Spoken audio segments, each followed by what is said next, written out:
19 years of sobriety. I'm very proud of you, honestly, because I've seen a whole new side of you. I mean, every day you make us proud. You make me proud. Just in the light in your eyes, the light in your skin. I mean, just every how you be looking on TV, the Right. hairline. I mean, you just like the gear, the suit. I mean, you just look so fly, bro. Yeah. I just be like, and you were going down a path where you was gonna be fat, out of shape, losing teeth. Yeah. Like I remember that, Dad. I remember you know your teeth and shit was all fucked up. Like, Yeah. bruh, I remember. I'm like, damn, who is this dude over? Well, He was like a real life Raymond, bro. I see some older pictures and it's just like, wow. But you know, the irony is this, and you'll appreciate this, because I met my wife, Leanne, on a blind date with you.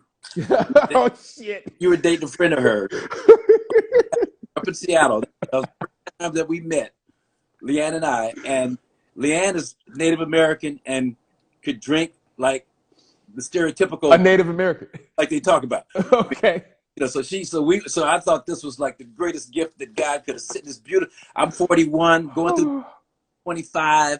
You Yeah. remember, and we had just this whirlwind romance relationship. Had a baby, Cyrus, who's now a senior at, a sophomore, Richard sophomore at Sam Houston State. But Shout anyway, out Cyrus. bottom line is that, and she won't mind me telling this, Leanne, because she's proud of her sobriety too. So I got her hooked up with more than just drinking, started doing a bunch of other stuff, whatever. She got tired. And she just like, she gave me the ultimatum. She's like, look, man, either you're going to get your crap together or we can't hang together. And so my first initial reaction was, well, so long, Chief. It's time to, it's time. Dude. It was all about hostage taking and doing it till the wheels came off, and then finding somebody, Right. you know, ruining one life and move on to another, you know, Right. a real bad, counterproductive way of living.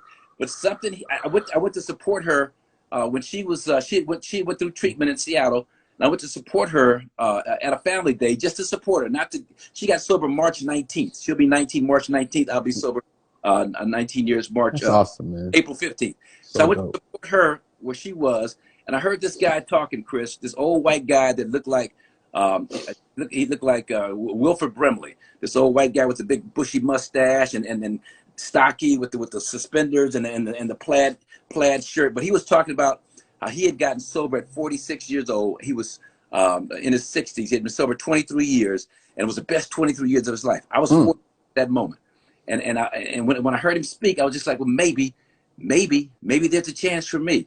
And so, long story short, I wound up going to a couple of meetings in Seattle and hooking up with some great people up in Seattle that were into the recovery program and recovery process. And here I am. Here we both are. Leanne and I both.